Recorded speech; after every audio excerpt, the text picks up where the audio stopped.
28장 1절에서 10절 말씀을 가지고 부활하신 예수님을 만나라 하십니다라는 제목으로 이 하나님의 말씀을 전하겠습니다. 한번 옆 사람과 인사하십시오. 예수님은 다시 사셨습니다. 예수님은 다시 사셨습니다. 예수님은 부활하셨습니다. 네, 오늘 처음 온 분이 있으니까 참 잘 오셨습니다.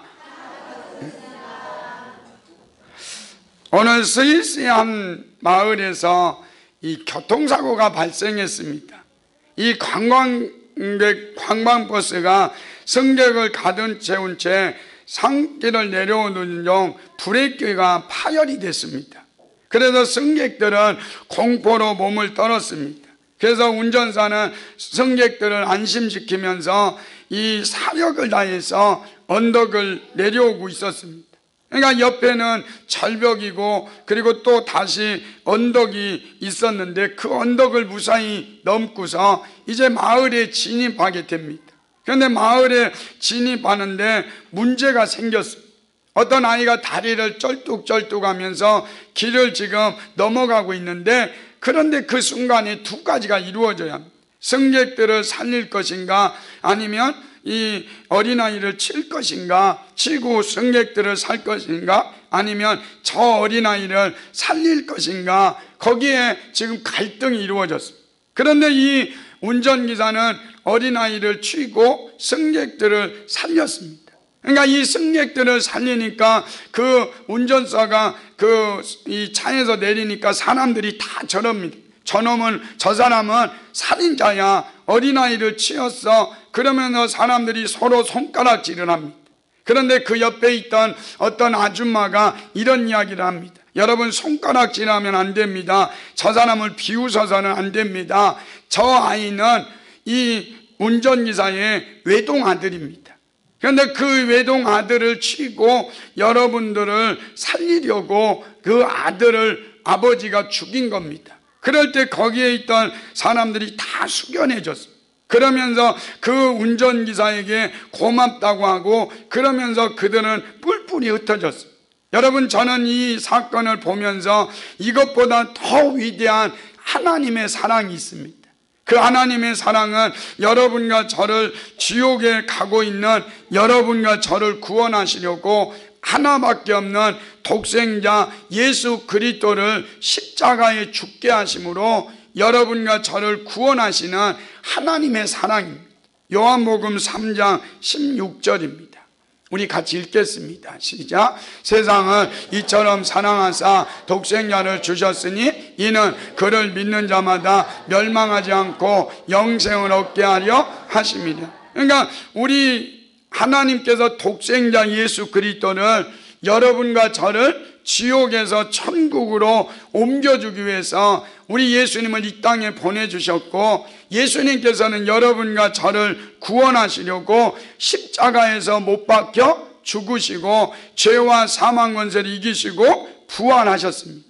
그 부활하신 예수님을 여러분과 제가 믿을 때 지옥에서 천국으로, 어둠에서 빛으로, 가난에서 저주에서 생명으로, 그리고 부유함으로 옮겨지는 그런 놀라운 믿음의 역사를 이루는 은혜와 축복이 있게 됩니다. 그래서 죄와 사망 권세를 이기시고 부활하신 그 예수 그리스도를 여러분과 제가 오늘 이 시간에 만나시고 그 부활하신 예수님과 동행하는 그런 축복이 저와 여러분에게 임하시기를 예수님 이름으로 축원합니다. 여러분, 오늘 이 말씀을 통해서 하나님께서 여러분과 저에게 은혜의 말씀을 주십니다. 첫째, 부활하신 예수님을 와서 보라 하십니다. 6절을 한번 읽겠습니다. 6절 시작. 그가 여기 계시지 않고 그가 말씀하신 대로 살아나셨느니라. 와서 그가 누우셨던 것을 보라. 그러니까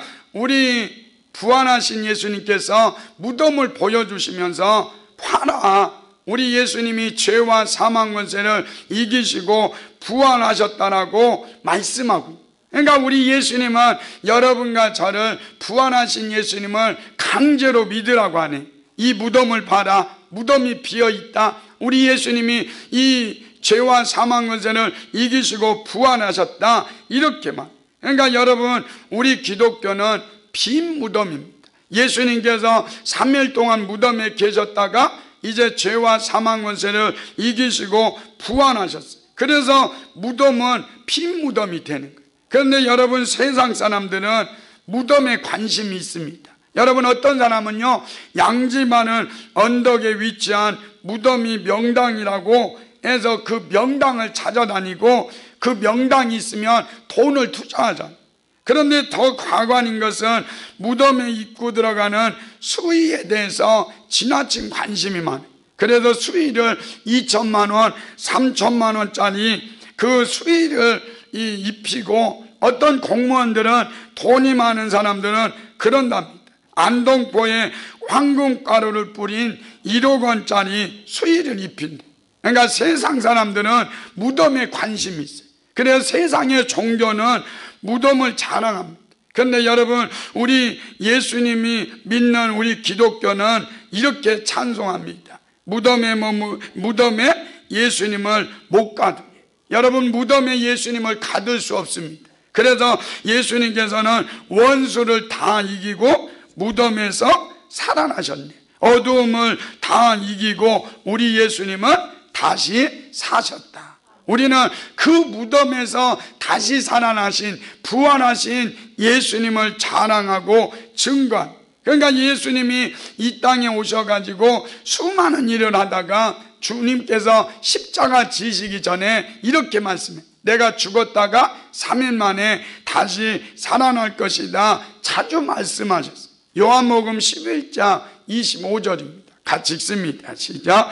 예수께서 이르시되 나는 부활이요 생명이니 나를 믿는 자는 죽어도 살겠고. 그러니까 우리 예수님이 나는 부활이요 생명이다. 여러분, 오늘 처음 오신 분들, 또 우리 교회 오신 분들을 향해서 주님이 말씀합니다. 예수님은 부활이고 생명이다. 그래서 우리 예수님은 죽었다가 다시 살아납니다. 그래서 우리 예수님이 또 마가복음 9장 31절에 이렇게 말씀합니다. 같이 읽습니다. 시작. 이는 제자들을 가르치시며 또 인자가 사람들의 손에 넘겨져 죽임을 당하고 죽은 지 3일 만에 살아나리라는 것을 말씀하셨기 때문이다. 그러니까 우리 예수님이 죽은 자 가운데서 다시 살아날 것이다. 그래서 우리 예수님이 죽은 자 가운데서 다시 살아날 것이다 말씀하신 대로, 성경대로 우리 예수님께서 죽은 자 가운데 다시 살아나셨어요. 고린도전서 15장 4절 6절입니다. 같이 읽습니다. 시작. 마 되셨다가 성경대로 사흘 만에 다시 살아나사 게바에게 보이시고 후에 12제자에게와 그 후에 500여 형제에게 일시에 보이셨네. 그러니까 우리 예수님이 부활하시고 나서 짠 하고 하나님 나라에 올라간 게 아니라 제자들에게 보이고, 그리고 여자들에게도 보이고 500여 형제에게 일시에 보이시면서 내가 부활했다, 이것을 말씀해 줍니다. 왜 그랬을까요? 사람들이 의심이 너무 많아. 그래가지고 예수님이 부활 안 했어, 그리고 예수님 거짓말이야, 조작했어, 예수님의 제자들이 조작해가지고 예수님이 부활했다고 해, 이렇게 말할 것 같으니까 우리 예수님이 부활하시고 그 부활하신 몸을 500의 형제에게 일시에 보이면서 나는 살아계신 하나님이다, 이걸 말씀해 주고. 그러니까 오늘 처음 와서 예배 드리는 분들에게 말하고 싶어요. 여러분, 우리 예수님이 부활한 것을 과학적으로, 세상적으로 다 증명이 됐어요.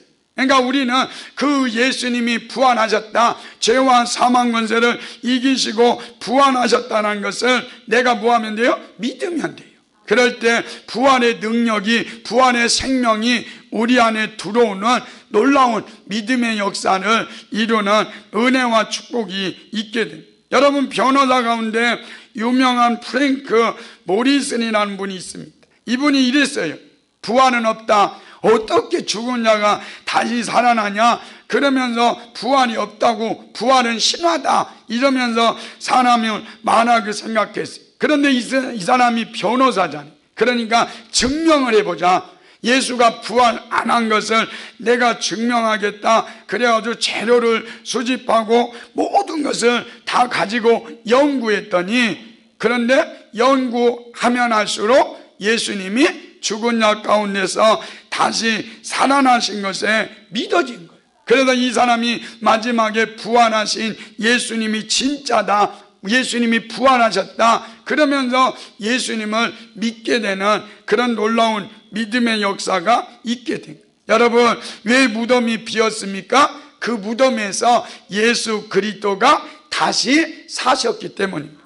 여러분, 오늘 여러분과 저는 죽은 예수를 만나러 오는 것이 아니라 죄와 사망 권세 사단을 이기시고 다시 사신 예수 그리스도, 부활하신 예수 그리스도를 만나는 저와 여러분이 되시기를 예수님의 이름으로 축원합니다. 여러분, 부활의 주님을 만난 사람은 어떤 사람이 되느냐? 과거에 매이지 않고 미래를 향해서 달려갑니다.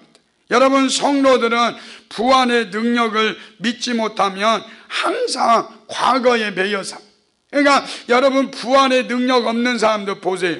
항상 과거에 매여. 사단은 과거에 매이게 합니다. 그러니까 여러분과 저도 그래요. 여러분, 미래를 향해서 전진하는 사람들 보십시오. 항상 믿음이 있어요. 그런데 여러분, 믿음 없고 부활의 능력이 없는 사람은 과거에 매여서, 그래서 과거 그러다가 과거에 매여가지고 지옥불에 던져지. 여러분, 이 릴랜드 스탠포드라는 이 사람이 캘리포니아의 상원이었고 억만장자였어요. 그러니까 이 스탠포드라는 사람에게 외아들이 한 명 있었어요. 그런데 이 외아들이 너무 귀엽고 그래가지고 이 아들을 위해서 살다가, 그러면서 어느 날 이 아들이 갑자기 죽었어요. 그래서 장례식 때 이 스탠포드라는 사람이 이렇게 말합니다. 나는 살아갈 목적을 잃었다. 나는 살아갈 이유가 없다. 나는 이제 희망이 없다. 나는 모든 것을 잃었다며 통곡합니다. 그리고 매일 그 아들 때문에 매여가지고 아들 생각하면서 미래를 향해서 나가지 못한. 그런데 어느 날 이 스탠포드라는 사람이 잠을 자고 있는데 아들이 나타난 거예요. 그러면서 이 아들이 이렇게 말합니다. 아버지, 나는 예수 믿고 천국 갔으니까 이제 세상에 아들들이 많습니다. 그 아들들을 돌봐야 됩니다. 그러면서 아들이 싹 사라지더라. 그러고 나서 스탠포드라는 사람은 이제부터는 과거에 매이지 않아요. 아들에 매이지 않고 이제는 다른 아이들을 가리켜야겠다. 그래서 이 엄청난 돈을, 이 2천만 달러를 내어서 학교를 세운 거예요. 그게 스탠포드 대학이. 그리고 그가 또 고아들을 돌보면서 마지막까지 고아들을 돌보고, 그리고 죽을 때 전 재산을 이 고아들을 위해서 쓰라고 바친 거예요. 만약에 이 스탠포드라는 사람이 과거에 매여가지고 우리 아들 그리고 과거에 매였다면 미래를 향해서 스탠포드 대학이라고 하는 그런 대학을 세우지 못했습니다. 그러니까 여러분과 저는 이 땅에 살아가면서 안 좋은 과거에 매이지 말고 미래를 향해 가는 거예요. 여러분, 제가 많은 사람들 이야기해 보면 이래, 목사님, 저는요 제 과거를 이야기하면 책을 씁니다. 그래갖고 막 과거 이야기해. 그러면 저는 너무 힘들어. 막 책 한 권을 이야기하니까. 여러분, 우리는 과거를 이야기하는 사람이 아니라, 과거에 매이는 사람이 아니라 미래를 향해서 가요. 그렇게 미래를 향해서 전진하려면 뭐 해야 됩니까? 성령을 받아야 돼요. 요한복음 20장 22절입니다. 같이 읽습니다. 시작.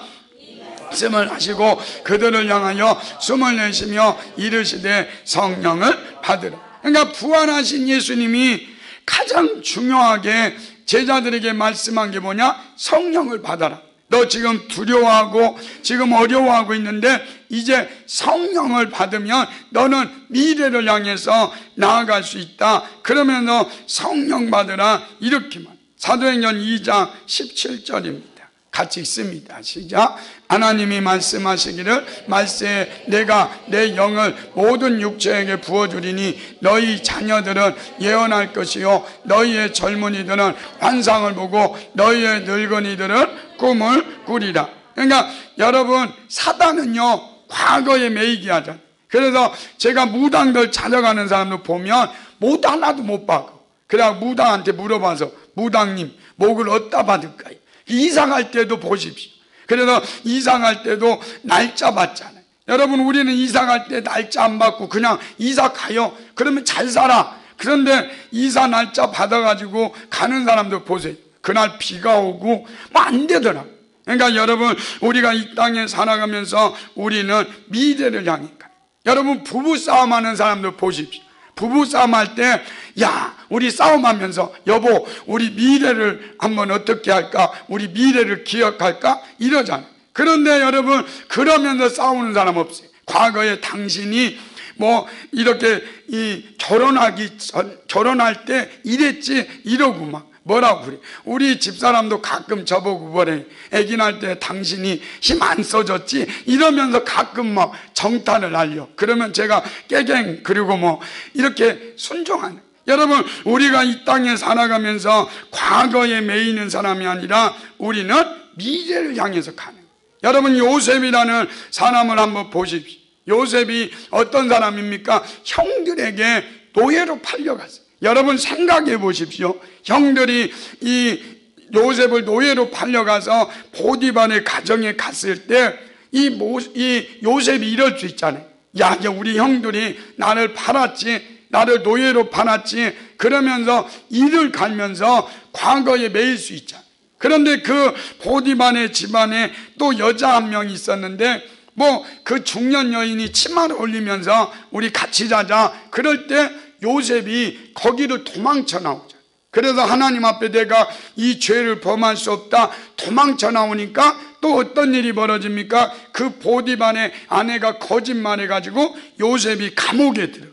여러분, 감옥에 들어가서 요셉이 이 보디발의 아내 이 여자를 내가 죽여야지, 그리고 거기에 매이고 복수하려고 하지 않잖아요. 그리고 요셉이 이 바로 왕의 꿈을 잘 해석해가지고 애굽의 총리가 됩니다. 그러면 우리 같으면 어떻게 해요? 과거에 매여가지고 요셉의 형들 다 데리고 와, 그리고 그 보디발 집에 그 중년 여인 그 여자 데리고 와, 그러면서 보복하고 그리고 그들을 향해서 어떤 제스처를 쳤을까. 그런데 요셉은 과거에 매이는 사람이 아니라 형들을 용서한. 그래서 창세기 45장 5절입니다. 같이 읽습니다. 시작. 당신들이 나를 이곳에 팔았다고 해서 근심하지 마소서, 한탄하지 마소서. 하나님이 구원하시려고 나를 당신들보다 먼저 보내셨나이다. 그러니까 이 요셉은 과거에 매이는 사람이 아니라 미래, 하나님의 놀라운 계획 가운데 자기가 노예로 팔려갖고 감옥에 들어가게 됐다, 그러면서 해석하는. 여러분, 오늘 이 시간에 여러분 과거 때문에 있는 성도들이 있습니까? 이 과거에 매이지 마. 여러분, 우리 교회 보면 두 종류가 있어요. 하나는 과거에 매여가지고 과거를 이야기하고 그래서 과거의 문제를 가지고 원망 불평하는 사람이 있어요. 그런데 어떤 사람이 있어요? 또 한 종류는 대부분의 사람들은 미래를 향해서 나. 우리 교회가 이렇게 돼야 되고 우리 교회가 이렇게 승리해야 되고, 그래서 이 교회가 영광스러운 교회가 되기 위해서는 우리는 하나가 돼야 되고 사랑해야 합니다. 그러면서 미래를 향해서 나아가는 사람들이 있어요. 그러니까 여러분과 저는 이 땅에 살아가면서 과거에 매이지 말고 미래를 향해서 달려가자. 그러기 위해서 뭐하자? 사명이 있어야 돼. 사도행전 20장 24절입니다. 같이 읽습니다. 시작. 내가 달려갈 길과 주 예수께 받은 사명 곧 하나님의 은혜의 복음을 증언하는 일을 마치려 하면은 나의 생명조차 귀한 것으로 여기지 아니하노라. 그러니까 사도 바울은 부활하신 주님을 만나고 과거에 매이지 않아요. 자기가 과거에 예수 믿는 사람들을 잡아 죽였고 예수 믿는 사람들을 감옥에 가뒀다, 그거에 매이지 않아요. 그는 예수 그리스도의 십자가의 복음을 들고 부활하신 주님을 증거하고 미래를 향해 달려갈 때 그 사도 바울을 통해서 놀라운 역사가 일어났어요. 사랑하는 성도 여러분, 오늘 이 시간에 여러분 부활의 능력이 여러분에게 임해서 안 좋은 과거들이 있습니까? 오늘 이 시간에 그 과거들이 다 떠나가고 미래를 향해서 나아가는, 그리고 미래의 행복을 가꾸는 저와 여러분이 되는 은혜와 축복이 임하시기를 예수님 이름으로 축원합니다. 세 번째로는 부활하신 예수님을 만나면 무덤의 임봉과 장벽을 깨뜨립니다. 2절을 한번 읽겠습니다. 마태복음 28장 2절 시작. 큰 지진이 나며 주의 천사가 하늘로부터 내려와 돌을 굴려내고 그 위에 앉았는데, 여러분 막달라 마리아나 그리고 마리아라는 여자가 우리 예수님을 찾아올 때 어떤 예수님을 찾아왔어요? 부활하신 예수님을 찾아온 게 아니에요. 무덤에 누워있는 예수님을 보기 위해서 왔다는. 여러분 우리가 이 땅에 살아가면서 이 무덤의 임봉 장벽을 깨트리는 것이 얼마나 대단한지 모릅니다. 여러분 그때 무덤이 어떻게 했냐면 수백 킬로그램 되는 최대 1톤 이상 되는 큰 돌로 무덤 입구를 막아놓았어요. 그러니까 돌을 막아놓으면 예수님이 빠져나오지 못하고 혼자 예수님이 그 십자가에서 못 박혔는데 어떻게 그 돌을 굴려넣겠어요. 그러니까 막 큰 돌을 막아놓고 거기에다가 이 임봉을 친 거예요. 로마 황제의 임봉을 쳐가지고 누구든지 이것을 열으면 죽게 되는 거예요. 그리고 로마 군병들이 그 무덤을 지켰어요. 그러니까 세상적인 방법으로 다 그 무덤을 막고 있었어요. 그런데 부활하신 주님, 그 부활의 능력이 임하니까 무덤이 굴려나고 임봉이 떼어지고, 그래서 세상적으로 모든 것을 동원해 가지고 막으려고 했던 예수의 부활이 막지를 못한 거예요. 그래서 하나님의 영광이 나타나고 죽은 자 가운데서 예수 그리스도가 일어나는 그런 놀라운 믿음의 역사를 이루는 은혜가 있어요. 여러분 우리 많은 사람들이요 이 무덤 안에 있는 사람이 많아요. 여러분 제가 이렇게 치유 사역을 하면서 어떤 청년을 만났는데 이 청년은 완전히 무덤 같아요. 그래서 자살을 몇 번 시도했고, 그리고 우울증이 있고, 그래서 날마다 사람들에 대한 미움이 가득 찼어요. 언젠가 나는 죽일 거야. 그래서 우리나라에 보면 길거리에서 묻지마 살인을 하잖아요. 그러니까 이런 사람들 정말로 무덤과 같이 임봉을 돌에 막히고 임봉을 해가지고 그리고 사단이 지키는, 그래서 도저히 이 땅에 소망이 없는 그런 사람 같은 사람을 제가 만난 거예요. 그런데 그런 사람에게 예수 그리스도의 십자가의 복음 부활의 능력이 임하니까 자유케 되고 완전히 그 무덤에서 나와가지고 주를 위해서 희생하고 섬기는 놀라운 믿음의 역사를 이루는 은혜와 축복이 있게 된 거예요. 여러분 고린도전서 15장 55절에서 57절 말씀입니다. 같이 읽습니다. 시작. 사망아 너의 승리가 어디 있느냐? 사망아 내가 쏘는 것이 어디 있느냐? 사망아 쏘는 것은 죄요 죄의 권능은 율법이라. 우리 주 예수 그리스도의 말미암아 우리에게 승리를 주시는 하나님께 감사하는. 그러니까 예수 그리스도의 부활은 우리에게 뭘 주신다? 승리를 주시는 거예요. 죄와 사망과 사단의 세력을 이기는 승리를 주십니다. 그런데 여러분 많은 사람들이 이렇게 살아가면서 어떤 사람이 많아요? 나는 할 수 없어, 나는 안 돼. 지금 우리는 무덤문이 막혀 있어, 임봉이 우리는 가로막았어, 그리고 우리는 사단이 우리를 지켜, 그러니까 우리는 소망이 없어, 안 돼. 그러면서 사람들이 맨날 부정적인 사람 있잖아요. 큰 돌 때문에 안 됩니다, 우리는 안 됩니다, 우리는 살 수 없습니다. 그런 사람을 향해서 우리 주님이 이렇게 말합니다. 빌립보서 4장 13절입니다. 같이 읽습니다. 시작. 내게 능력 주시는 자 안에서 내가 모든 것을 할 수 있느니라. 그러니까 여러분 우리는 내게 능력 주시는 자, 부활하신 주님의 능력이 임하면 우리 앞에 큰 산이 있고 우리 앞에 무덤이 있고 우리 앞에 장벽이 있다 할지라도 이 부활의 주님의 능력이 임하면 큰 산이 평지가 되고 강이 열리고 닫힌 문이 열리고 매인 것들이 풀어지는 놀라운 믿음의 역사를 이루는 은혜가 있게 돼요. 여러분 요한복음 11장에 보니까 나사로가 죽었습니다. 나사로가 죽어가지고 예수님 앞에 오니까 마르다와 마리아가 그러잖아요. 예수님이 여기에 있었으면 우리 오빠가 죽지 않았을 건데 왜 이렇게 늦게 오셔가지고 그러면서 원망하죠. 그때 우리 예수님께서 이렇게 말합니다. 요한복음 11장 39절 같이 읽습니다. 시작. 예수께서 이르시되 돌을 옮겨놓으라 하시니 그 죽은 자의 누이 마르다가 이르되 주여 죽은 지가 나흘이 되었음에 벌써 냄새가 나나이다. 예수님이 돌을 옮겨놓으라, 그러면 내가 나사로를 살릴 것이다. 그러니까 뭐라고 그래요? 아이고 주님 나흘이 됐는데요, 냄새가 났는데요. 여러분 우리를 보고 사람들이 그러는 거예요. 안 됩니다. 무덤입니다. 냄새가 납니다. 그때 주님이 그래, 돌을 옮겨 놓으라. 돌을 옮겨 놓으면 무덤에서 나사로를 내가 살릴 것이다. 이렇게 말. 요한복음 11장 39절의 말씀처럼 그러는 거예요. 그럴 때 여러분 돌을 옮겨 놓으니까 예수님이 나사로야 나오너라 명령하니까 죽은 나사로가 나오는 은혜가 있게 됩니다. 여러분 오늘 여러분 안에 무덤 같은 사람들이 있습니까?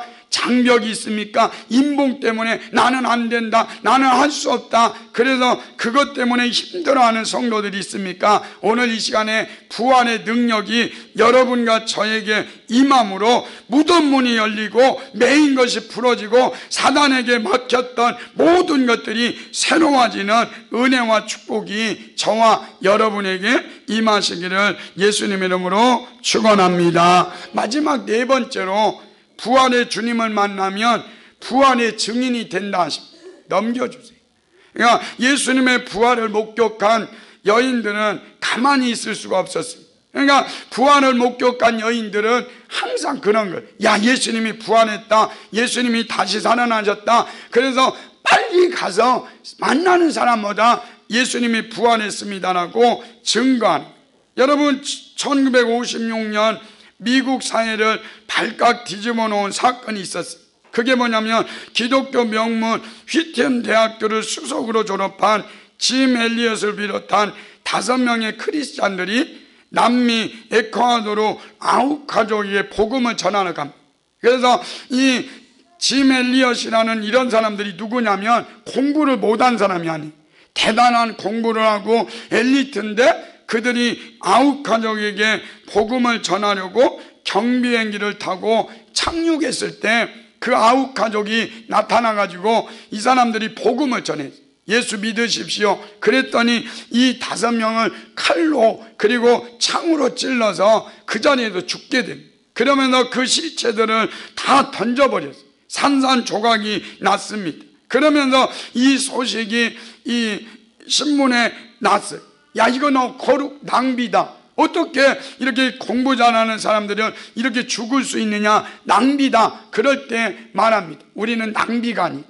예수를 위해서 그들이 순교한 것이다. 그러면서 짐 엘리엇을 비롯한 그 부인들이 다시 일어나서 자기 남편들을 죽인 남미 에콰도르 아웃 가족으로 갑니다. 그래서 아웃 가족에 가가지고 그들을 섬기고 그들을 위해서 봉사합니다. 그런데 이 아웃 가족 사람들은 남자는 죽이는데 여자를 죽이지 않은 거예요. 그래서 몇 년 동안 그들을 섬기고 그들을 위해서 희생합니다. 그럴 때 아웃 가족 추장이 와가지고 이 사람들에게 이야기합니다. 당신들이 왜 이렇게 우리에게 사랑을 베풉니까? 그러면서 이들이 헌신에 감동한 거예요. 그럴 때 짐 엘리엇 부인 엘리자벳이 이렇게 말합니다. 남편들이 그렇게도 여러분에게 해주고 싶었던 말, 예수님은 여러분을 사랑하십니다.